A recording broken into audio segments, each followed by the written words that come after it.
Bonjour, nous allons corriger l'exercice 3 du chapitre arithmétique qui porte la référence 8003.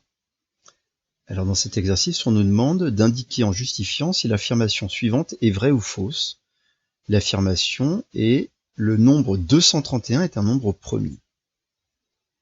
Alors, on sait qu'il y a deux possibilités, soit 231 sera bien un nombre premier, dans ce cas-là l'affirmation sera vraie, soit 231 n'est pas un nombre premier, dans ce cas-là l'affirmation sera fausse.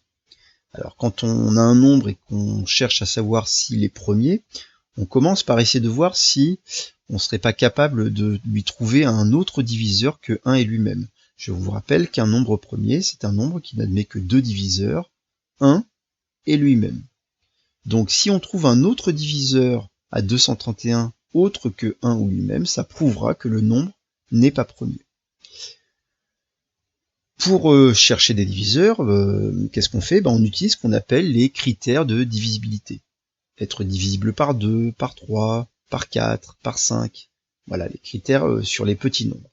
Alors, pour être divisible par 2, il faut que le nombre soit pair, c'est-à-dire que son chiffre des unités soit 0, 2, 4, 6 ou 8, ce qui n'est pas le cas de 231, donc on sait déjà que 231 n'est pas divisible par 2.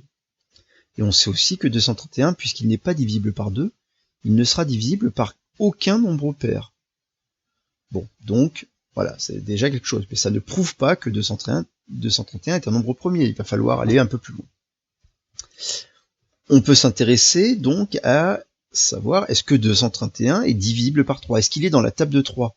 Alors, c'est un nombre suffisamment grand pour qu'on n'ait pas connaître par cœur la table de 3 jusqu'à des valeurs à 3 chiffres. Donc, on peut plutôt utiliser le critère de divisibilité par 3. Qu'est-ce qu'il dit, ce critère? Il dit que un nombre sera divisible par 3 si et seulement si la somme de ces chiffres est un multiple de 3. Si la somme de ces chiffres est elle-même un multiple de 3. Donc on va calculer la somme des chiffres qui composent le nombre 231. Donc on va calculer 2 plus 3 plus 1. Alors 2 plus 3 plus 1 c'est égal à 6. Et 6 est un multiple de 3. 6 est divisible par 3. 6 est divisible par 3, c'est dans la table de 3. Ah oui, puisque je vous rappelle que 6, c'est 2 fois 3. Donc c'est bien un multiple de 3. Et donc, le critère de divisibilité nous dit que nécessairement, obligatoirement, 231 est donc divisible par 3.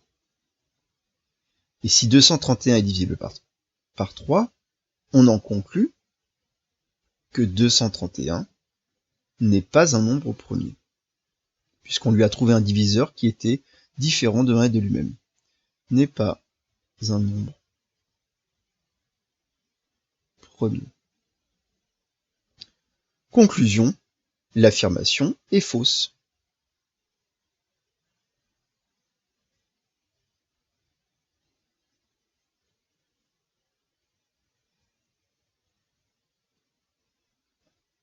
Voilà pour cet exercice 3.